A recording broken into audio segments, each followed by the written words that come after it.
Hey guys, Prowl 1701 here, and today my question to you is, what is your favorite Doctor Who Sontaran story?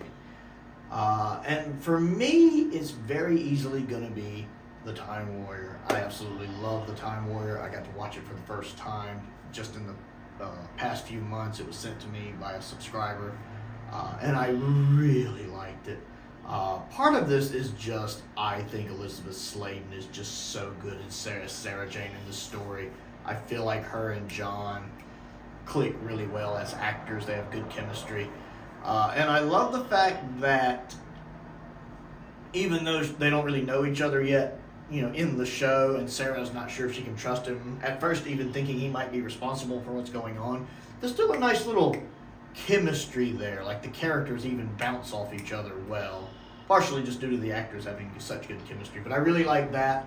I love the historical setting. We don't get a lot of really what I'd call historicals with 3, so that's really nice. He gets to do some of his action Doctor stuff, even if that one scene when he's running around with the cameras kind of pulled out doesn't quite land, goes on a little too long. Though I do like right at the end, the cliffhanger when the villain is like raising the axe, like, anyone who messes with me dies. And he's like, that's a pretty cool cliffhanger, I'll admit. The guy who plays Lynx in this, who I also think is the same guy who plays, Steyer or whatever it is, the character from Sontaran Experiment. I think he's the same actor. He's really good. I know he passed away not long after Sontaran Experiment. He's really good. He's still my favorite actor, I think, to play a Sontaran. He just embodies the character so well. Probably not surprising I enjoyed the story as much as I do. It is a Bob Holmes story, after all, and you guys know I love me some Bob Holmes, as long as there's no squids involved. But I really like that. I think the set design looks good. I think the location work looks really good. I think I like most of the cliffhangers. I don't remember all the cliffhangers right off the top of my head. I think I liked them.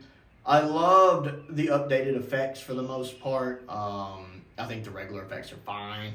But I think the updated effects, except for the house blowing up at the end, look really good. The house blowing up at the end looks way too CGI heavy to work. Although, to be honest, that original shot didn't really work either. But I do think, for the most part, the updated effects are really good, and generally the way I watch the story if I'm going to watch it.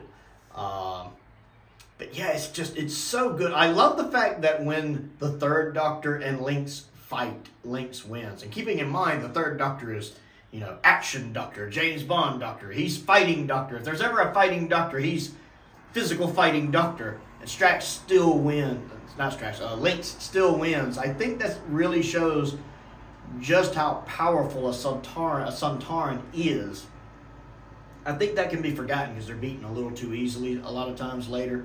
But the fact he's able to beat down the third Doctor, because he's massive, and he was born and created in a much heavier gravity.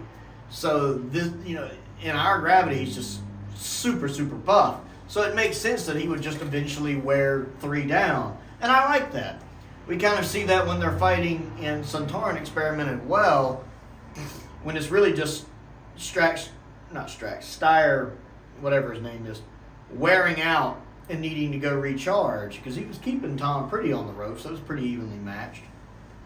I do like Sontaran Experiment a lot as well. It's a good 2-parter. I think at 4 parts it would have drug, but I think as a 2-parter, perfect timing for it. And great location work on Sontaran Experiment as well. It's interesting because it's all location footage, but that is one of those rare cases where they shot with that, was it OBS cameras, the ones that were just regular cameras. It's not film stock for Sontaran Experiment, which is a shame when you think about it. It was just shot with those outdoor standard video cameras they used occasionally. Although most of the film elements probably would have been destroyed by now anyway if it had been shot on film. But I really wish we could have had maybe all the surviving film elements if it had been shot on film for Experiment. That would have been cool. Invasion of Time, not really that great. More budget problems than the actual story. It was still not that great. 2 Doctors I like. It's not the best, but I like it. Although a lot of that's just having Troughton back is great. Troughton's always good. And then I like how well Six and Jamie get along. That's actually really well done. And it's just nice to see Frasier back.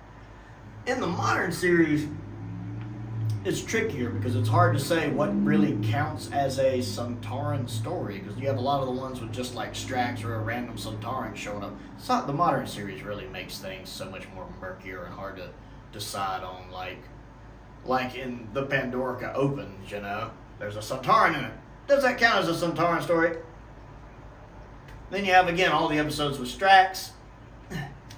How often do you have just a Sontaran story in Modern Who?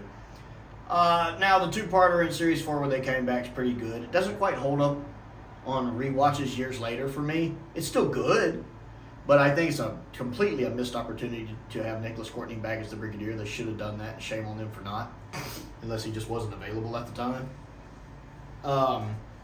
And it's still a good episode, but it's not like a great episode. I really do think Series 3 overall is better than Series 4, much as I love Donna. And then, trying to remember, do we really have a lot more Sontaran episodes? We had, episode 2 of Flux, which is easily, I think, the best episode of Flux, and would have worked pretty well as a standalone episode. It's still kind of silly, like with history being changed, and with the Doctor getting on to the human soldier about killing all the Sontarans, and then she turns around later in Flux and does the same thing, basically, to wipe out the Daleks and the Cybermen. 13th Doctor, her moral compass is kind of all over the place. She's a bit hypocritical, that one. I did enjoy the reasoning for why the Sontarans invaded the past, because I wanted to ride a horse. Alright, that's funny. I'll give it that. That gave me a chuckle. Every now and then, when they showed up in Flux, it was amusing. I didn't like the whole scene about the chocolate. That was very irksome. But I did like the part, if you fail, your punishment will be death. And if we succeed, what's our reward? Death. I will admit, that did actually make me out loud laugh. So, that's amusing. But yeah, easily the Time Warrior, my favorite Sontaran story, hands down. The only one that comes even remotely close to Sontaran Experiment. It's a far drop to the next one. And I definitely think Classic Who, for the most part, does them better than Modern Who. So I want to know what you think. What is your favorite Sontaran episode? So comment down below and let me know. Other things to do, click the like button and the subscribe button. That helps me out. My goal is to reach 1,000 subscribers in 2023, and I have been bouncing back and forth between 879 and 880. It's like I go up one, I go down one, I go up one, I go down one. So I'm just straddling that 880 line, apparently. So I certainly appreciate that if you enjoy my channel and what I do. I also would appreciate if you check out my Patreon. I have several different tiers there where all of my people get different rewards depending on what tier you look at, all of my patrons. A lot of them include early access to videos, sometimes very early access to videos. So I sometimes do videos very well ahead of time, and they get at them much quicker. I also have like full reaction videos to things I react to. So they're unedited ones that are on there, if that might interest you, and exclusive videos as well. I also have a P.O. Box. My P.O. Box address is down in the description, as well as is a link to my Amazon wish list, which I updated recently. Most importantly, I also want to give a shout out to some of my top tier patrons, Colin Coney, Stephen Crane, and Finn Perkins. I appreciate their support, as I do the support of all of my patrons. And most importantly, thank you for watching.